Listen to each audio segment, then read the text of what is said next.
नमस्कार दोस्तों।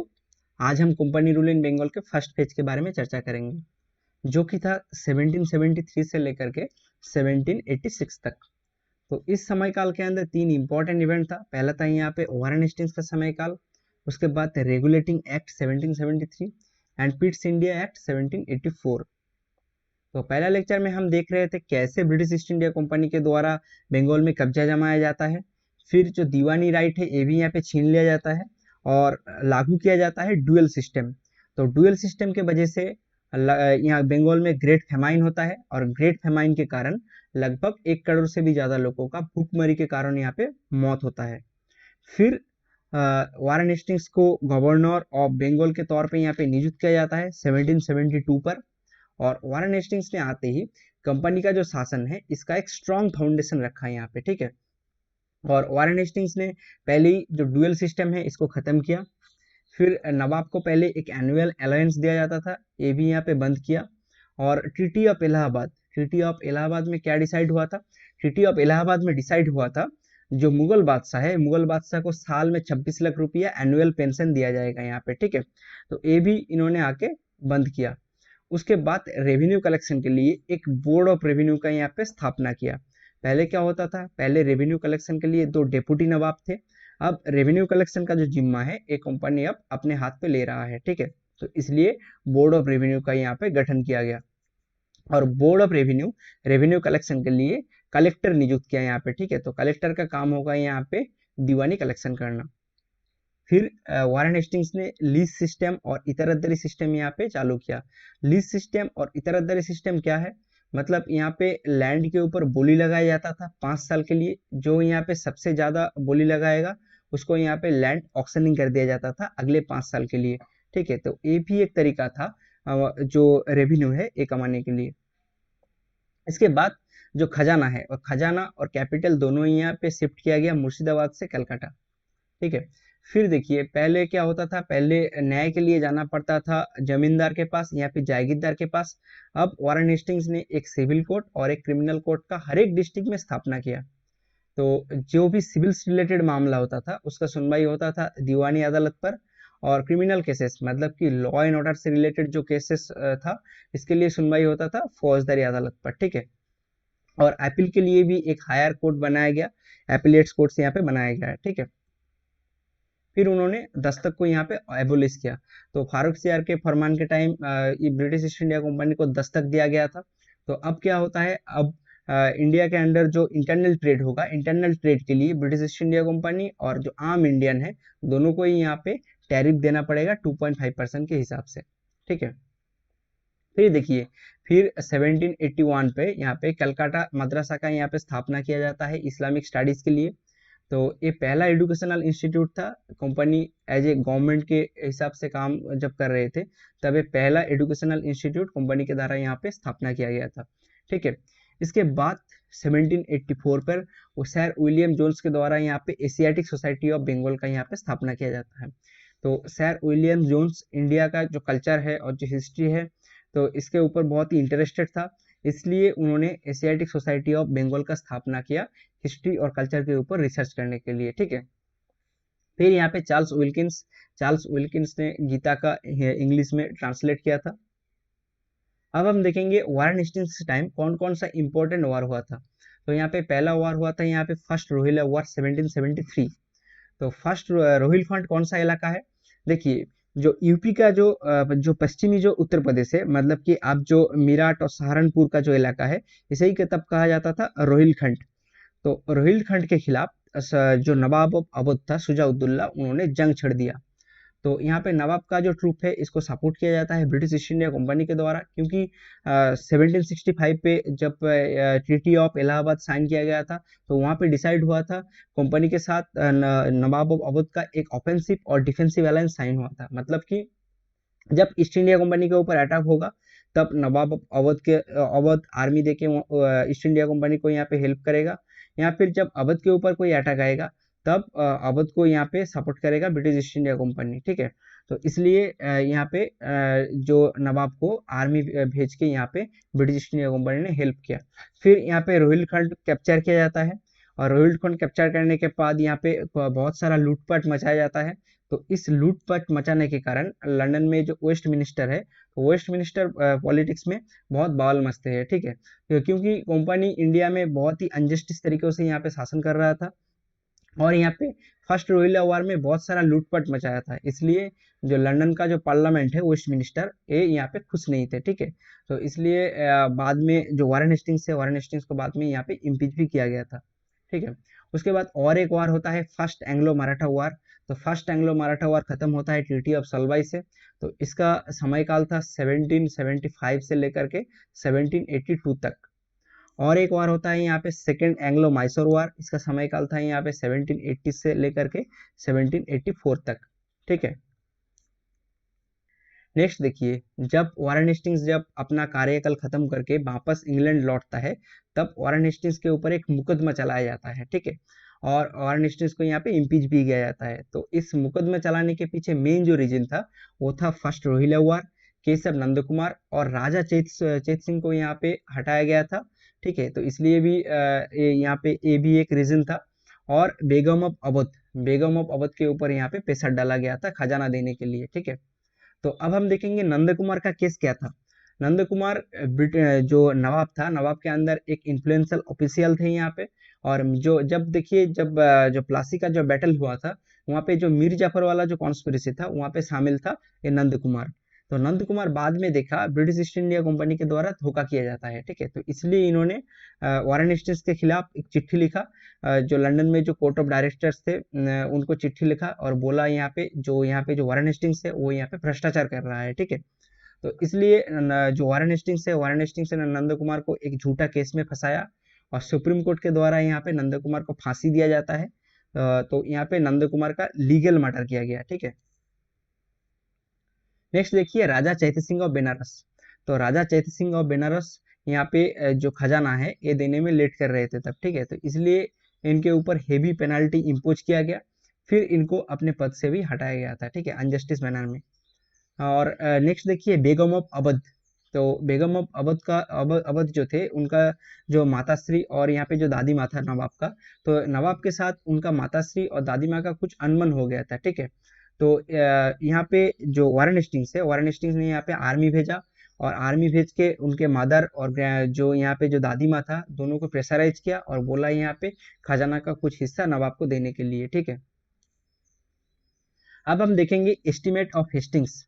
तो हेस्टिंग्स के समय काल में मेरिट क्या क्या था और डिमेरिट्स क्या क्या था, ठीक है। तो वारेन हेस्टिंग्स यहाँ पे मानता था इंडिया का जो कल्चर है बहुत रिच कल्चर है, और इंडिया में शासन करना है तो इंडिया के कल्चर के हिसाब से और रीति रिवाज के हिसाब से ही यहाँ पे शासन करना है। तो इसलिए इन्होंने अपना जो ऑफिशियल थे, उनको इंडिया का जो कल्चर है वो अपनाने के लिए कहा, और इंडिया का जो लैंग्वेज है ये भी यहाँ पे सीखने के लिए कहा, ठीक है। तो इससे क्या हुआ, इससे अगले 100 साल तक कंपनी का एक स्ट्रॉन्ग बिल्डिंग ब्लॉक बन गया था इंडिया में शासन करने के लिए, ठीक है। तो अगले और भी एक यहाँ पे हेस्टिंग्स आता है, जिसका नाम था फ्रांसिस हेस्टिंग्स। और फ्रांसिस हेस्टिंग्स का समय काल था यहाँ पे 1813 से लेकर के 1823 तक, ठीक है। नेक्स्ट यहाँ पे देखिए, रेगुलेटिंग एक्ट 1773। तो ब्रिटिश पार्लियामेंट के द्वारा यहाँ पे रेगुलेटिंग एक्ट 1773 पास किया जाता है, क्योंकि कंपनी जब इंडिया आए थे तब एक ट्रेडर्स की तरह आए थे। अब कंपनी इंडिया में आके एक टेरिटोरियल पावर बन चुका है, ठीक है। तो कंपनी के पास बहुत सारा लैंड है यहाँ पे, रेवेन्यू राइट्स भी है यहाँ पे, दीवानी राइट्स है यहाँ पे, और कंपनी के पास यहाँ पे आर्मी भी है। तो अभी कंपनी यहाँ पे एक टेरिटोरियल पावर बन चुका है, तो अभी टाइम आ गया है कंपनी के ऊपर शिकंजा कसने के लिए। तो इसलिए यहाँ पे रेगुलेटिंग एक्ट 1773 यहाँ पे ले आया जाता है ब्रिटिश पार्लियामेंट के द्वारा। तो ये पहला कदम था जो ईस्ट इंडिया कंपनी है, ईस्ट इंडिया कंपनी को रेगुलेट करने के लिए। तो यहाँ पे ईस्ट इंडिया कंपनी को एक पॉलिटिकल स्ट्रक्चर दिया गया था, ठीक है। तो पहले क्या होता था, पहले लंदन में एक कोर्ट ऑफ डायरेक्टर्स रहते थे, मतलब जिसका यहाँ पे सबसे ज्यादा शेयर होल्डिंग रहता था वो यहाँ पे कोर्ट ऑफ डायरेक्टर्स में रहते थे, ठीक है। और भारत में क्या होता था, भारत में एक गवर्नर रहते थे, मतलब तीन प्रेसिडेंसी था यहाँ पे, एक बॉम्बे प्रेसिडेंसी, एक मद्रास प्रेसिडेंसी और एक कलकत्ता प्रेसिडेंसी। तो तीनों प्रेसिडेंसी पर तीनों गवर्नर थे, और गवर्नर के साथ यहाँ पे तीन काउंसिल मौजूद था यहाँ पे, ठीक है। अब हम देखेंगे इस एक्ट के लाने पीछे के कारण क्या क्या था। तो पहले देखिए कंपनी इंडिया में बहुत ही मिसमैनेज तरीके से यहाँ पे रूल कर रहा था, ठीक है। और डुअल सिस्टम के कारण कंपनी बैंकरप्सी पे कगार पे आ गया था। और कंपनी के जो ऑफिशियल्स है ये बहुत अमीर बन रहे थे, ऊपर जो कंपनी था, कंपनी यहाँ पे बहुत गरीब हो रहा था। तो इसके पीछे रीजन क्या है, ये इन्वेस्टिगेट करने के लिए यहाँ पे लॉर्ड नॉर्थ का एक कमेटी बनाया गया, ठीक है। तो उसके बाद देखिए कंपनी इंडिया में एक सेमी सोवरेन पॉलिटिकल एंटिटी बन चुका था, मतलब कि अब कंपनी के पास आर्मी भी है, दीवानी राइट्स भी है यहाँ पे, ठीक है।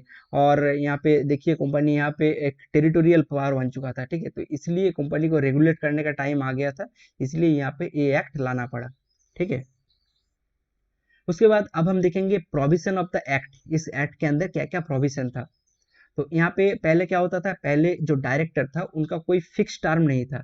तो अब डायरेक्टर का एक फिक्स टर्म दिया गया है। तो डायरेक्टर अब 4 साल के लिए होगा। और हर एक यहाँ पे जो डायरेक्टर्स है, डायरेक्टर हर एक साल में यहाँ पे 1/4 करके यहाँ पे रिटायर होगा। अभी का जो राज्यसभा है वैसे ही है, ठीक है। तो और जो एक बार डायरेक्टर बनेगा वो फिर से री इलेक्शन नहीं होगा, ठीक है। फिर देखिए यहाँ पे कंपनी का जितने भी दस्तावेज होगा मिलिट्री से रिलेटेड और रेवेन्यू से रिलेटेड, सब कुछ यहाँ पे इन्वेस्टिगेट किया जाएगा काउंसिल ऑफ एक्सचेकर के द्वारा। फिर देखिए जो यहाँ पे पहले जो था बॉम्बे प्रेसिडेंसी और मद्रास प्रेसिडेंसी, ये दोनों प्रेसिडेंसी को अब बंगाल प्रेसिडेंसी के अंदर ले आया गया है, ठीक है। तो अभी जो कलकत्ता होगा, कलकत्ता प्रेसिडेंसी होगा हेड, और बॉम्बे और मद्रास ये दोनों प्रेसिडेंसी अब कलकत्ता के अधीन होगा। और जो गवर्नर ऑफ बंगाल था, ये टर्मिनोलॉजी अब चेंज हो रहा है, ये टर्मिनोलॉजी चेंज होके अब हो रहा है governor general of fort William और फिर गवर्नर जनरल ऑफ बंगाल, ठीक है। तो यहाँ पे गवर्नर जनरल ऑफ बंगाल का जो टेन्योर है ये 5 साल फिक्स कर दिया गया, ठीक है। तो वारेन हेस्टिंग्स को अभी 5 साल के लिए एक्सटेंशन मिलता है। और यहाँ पे काउंसिल पे 4 मेंबर रहेगा, और वोटिंग होगा यहाँ पे। जब यहाँ पे टाई हो जाएगा तो गवर्नर का वोट यहाँ पे टाई ब्रेकर की तरह काम करेगा, ठीक है। फिर वार और पीस के मामले में गवर्नर जनरल का जो डिसीजन होगा वो यहाँ पे सुप्रीम होगा। और यहाँ पे सुप्रीम कोर्ट का भी यहाँ पे स्थापना किया गया। और सुप्रीम कोर्ट में एक चीफ जस्टिस रहेगा और यहाँ पे 3 जजेस रहेगा। और पहला सुप्रीम कोर्ट का जो चीफ जस्टिस था वो था सर एलाइजा इम्पे। इन्होंने ही नंद कुमार को यहाँ पे फांसी दिलवाई थी। फिर यहाँ पे देखिए जो प्राइवेट ट्रेड है, प्राइवेट ट्रेड भी यहाँ पे बंद कर दिया गया। पहले कंपनी का जो ऑफिशियल थे वो प्राइवेट ट्रेड करते थे, ठीक है, ये भी यहाँ पे बंद कर दिया गया। और जो कंपनी का जो यहाँ पे गवर्नर है या फिर ऑफिशियल है, वो पहले जो यहाँ पे जो नवाब थे और राजा थे इनसे गिफ्ट लेते थे, ठीक है। तो ये भी यहाँ पे बैन कर दिया गया था, ठीक है। अब हम देखेंगे मेरिट्स क्या क्या था रेगुलेटिंग एक्ट का। तो ये रेगुलेटिंग एक्ट से क्या हुआ, रेगुलेटिंग एक्ट से पहले क्या होता था, पहले जो अपने मर्जी यहाँ पे जो गवर्नर था वो अपने मर्जी के हिसाब से रूल करता था, ये यहाँ पे खत्म होता है। तो यहाँ पे एक आर्बिट्ररी रूल का यहाँ पे खत्म होता है, और फिक्स्ड एक लिखित में एक कॉन्स्टिट्यूशन आता है। तो इस कॉन्स्टिट्यूशन के हिसाब से अगला जो रूलिंग होगा इसके हिसाब से होता है तब, ठीक है। और यहाँ पे देखिए ये ईस्ट इंडिया कंपनी अभी एक्नॉलेज कर चुका है, ये एक पॉलिटिकल एंटिटी है। मतलब पॉलिटिकल एंटिटी मतलब इसके ऊपर एक रिस्पॉन्सिबिलिटी भी है, ठीक है। तो एडमिनिस्ट्रेटिव जो काम है ये संभालना, पहले क्या होता था, पहले होता था डुअल डुअल सिस्टम के टाइम रिस्पॉन्सिबिलिटी विदाउट पावर, ठीक है। तो यहाँ पे यहाँ पे क्या होता है, यहाँ पे अब जो एडमिनिस्ट्रेशन का जो जिम्मा है ये भी अभी कंपनी के सर पे जाता है, ठीक है। फिर देखिए यहाँ पे एक लीगल फ्रेमवर्क यहाँ पे प्रोवाइड किया गया, ठीक है। तो इस फ्रेम अगला जितने भी कानून बनता है तो इस फ्रेमवर्क के हिसाब से यहाँ पे बनता है। अब हम देखेंगे डिमेरिट्स क्या क्या था यहाँ पे, ठीक है। डिमेरिट यहाँ पे गवर्नर जनरल पावरलेस हो गया था तब, ठीक है। तो यहाँ पे काउंसिल था, यहाँ पे काउंसिल का जो डिसीजन था वो यहाँ पे ये था फिक्स था। तो इसलिए यहाँ पे गवर्नर का जो काम था, गवर्नर जनरल का, वो यहाँ पे अटका दिया जाता था काउंसिल के द्वारा। तो इसलिए डेडलॉक में चले जाते थे। और यहाँ पे जो काउंसिल का जो डिसीजन था वो यहाँ पे ओवर रूलिंग भी नहीं किया जाता था गवर्नर जनरल के द्वारा, ठीक है। नेक्स्ट अब कुछ बदलाव आता है, जो रेगुलेटिंग एक्ट आया था उसको चेंज करने के लिए यहाँ पे आता है पिट्स इंडिया एक्ट 1784। तो पिट्स इंडिया एक्ट पास किया गया था विलियम पिट्स द जूनियर, जो कि लंदन का तब प्राइम मिनिस्टर थे, ठीक है। तो यहाँ पे देखिए यहाँ पे एक नया टर्म इंट्रोड्यूस किया, बोर्ड ऑफ कंट्रोल, ठीक है। तो बोर्ड ऑफ कंट्रोल को चुना जाएगा किंग के द्वारा। यहाँ पे, और बोर्ड ऑफ कंट्रोल में 6 मेंबर रहेगा यहाँ पे। तो बोर्ड ऑफ कंट्रोल का काम होगा पॉलिटिकल अफेयर्स देखना, मतलब कि जब वार होता है, जब यहाँ पे देखिए एंग्लो मैसूर वार या फिर एंग्लो मराठा वार, सब कुछ यहाँ पे जो डिसीजन होगा, ठीक है, वार के लिए सब कुछ यहाँ पे डिसीजन लिया जाएगा बोर्ड ऑफ कंट्रोल के द्वारा, ठीक है। और यहाँ पे कोर्ट ऑफ डायरेक्टर का काम क्या होगा, कोर्ट ऑफ डायरेक्टर्स का काम होगा यहाँ पे ट्रेड देखना, ठीक है। तो जितने भी कॉमर्शियल फंक्शन है, कॉमर्शियल फंक्शन मतलब ट्रेड और कॉमर्स, ये सब देखना होगा अभी कोर्ट ऑफ डायरेक्टर्स का काम, ठीक है। तो यहाँ पे भी ये भी एक डुअल सिस्टम है, डबल गवर्नमेंट है, मतलब एक का काम यहाँ पे 2 विंग्स बन गया, यहाँ पे एक विंग्स हो गया यहाँ पे कोर्ट ऑफ डायरेक्टर्स, और एक विंग्स यहाँ पे बन गया बोर्ड ऑफ कंट्रोल, ठीक है। तो बोर्ड ऑफ कंट्रोल, अभी बोर्ड ऑफ कंट्रोल का काम होगा पॉलिटिकल अफेयर्स देखना, और कोर्ट ऑफ डायरेक्टर्स का काम होगा यहाँ पे ट्रेड और कॉमर्स देखना, ठीक है। नेक्स्ट देखिए यहाँ पे, नेक्स्ट अभी ईस्ट इंडिया कंपनी यहाँ पे एक्नोलेज कर चुका है, ये जो यहाँ पे जो इंडिया का जो लैंड है, ये है ब्रिटिश ऑक्युपाइड इंडियन टेरिटोरी है, ठीक है। तो अभी इंडिया का जो पार्लियामेंट है, तो इंडिया का जो पार्लियामेंट है, इन्होंने सोचा अब जो जितने भी यहाँ पे इंडिया के अंदर जो टेरिटोरी है, इसको संभालना है ब्रिटिश पार्लियामेंट का काम, ठीक है। तो कंपनी को यहाँ पे यहाँ पे हटाया गया, ठीक है। तो अगला जो रिस्पॉन्सिबिलिटी है वो यहाँ पे लिया जाता है पार्लियामेंट के द्वारा, ठीक है। और देखिए यहाँ पे जो मेंबर है, पहले क्या था, पहले वो जो काउंसिल था, काउंसिल में मेंबर 4 रहता था, अब वो मेंबर रिड्यूस करके 3 किया जा रहा है। फिर देखिए यहाँ पे जो कोर्ट ऑफ डायरेक्टर्स था, कोर्ट ऑफ डायरेक्टर को फिर यहाँ पे रिक्रूटमेंट का जो मामला है, ये भी यहाँ पे सौंप दिया गया, ठीक है। और सुप्रीम कोर्ट को क्या कहा गया, सुप्रीम कोर्ट को कहा गया ओनली ब्रिटिश सब्जेक्ट जो है वो यहाँ पे देखने के लिए, ठीक है। तो यहाँ पे कोई इंडियन जो सब्जेक्ट है, इसका कोई सुनवाई नहीं होगा।